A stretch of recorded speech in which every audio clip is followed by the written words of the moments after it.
Olha, eu não votei no Bolsonaro, todo mundo sabe disso, ele deve saber também. Eu não conheço o Bolsonaro, nunca ouvi.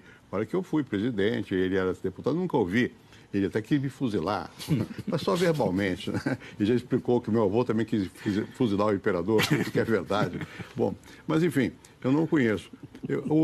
Ouvindo na televisão, no rádio, do jeito dele, ele é curioso, porque ele tem o discurso dele é interrompido toda hora. Uma frase curta. Não chega a ser como a Dilma, que era bastante mais confusa, mas é curto a frase dele. Eu diria que fala para o homem comum, homo qualunque, dos italianos. Né? Será que ele vai ser capaz de falar com a nação? Será que ele vai ser capaz de fazer o que a nação espera dele? Ele vai ter o vigor para fazer isso? Vejo também que na formação do governo há muita confusão.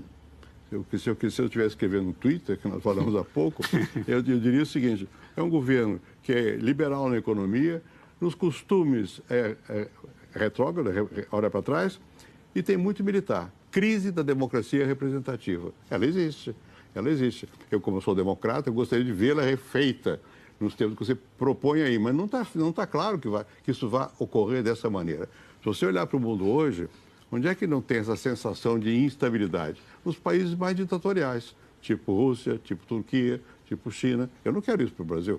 Eu quero um país que mantenha a liberdade. Né? Então, mas não está claro como é que nós vamos compatibilizar. Isso transtornou. Eu tenho a sensação, para responder o que você disse da sua primeira pergunta, de que se encerrou um ciclo no Brasil. Você teve desmoronou o sistema político.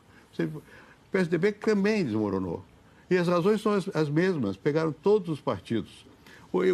Esse partido do presidente Bolsonaro é uma sopa de letras também, PSL, deve ser social, não importa o que seja.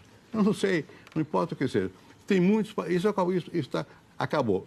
Acabou, mas como não tem nada no lugar, ou você fica dependendo do caudilho, e isso é ruim, ou você vai recriar um sistema. A sua visão sobre o presente me parece excessivamente sombria diante de uma revolução espetacular, democrática que ocorreu no Brasil. Não é o caudilho que se impõe, foi o seu povo, que tem uma tradição secular de bovinismo, que saiu do lugar, foi para as ruas, garantiu a prisão do Lula. O Lula foi preso em abril, está preso até agora. É uma novidade extraordinária. O presidente do seu partido, Aécio Neves, vai ser preso em breve.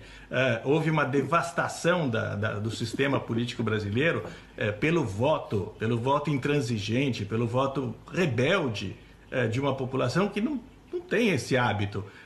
Isso tudo deveria criar uma linfa de otimismo em relação ao presente, em relação ao futuro, que eu não vejo na sua análise. Como é que o senhor consegue ficar insensível a essa transformação, ao efeito benéfico dessa destruição de um passado apodrecido?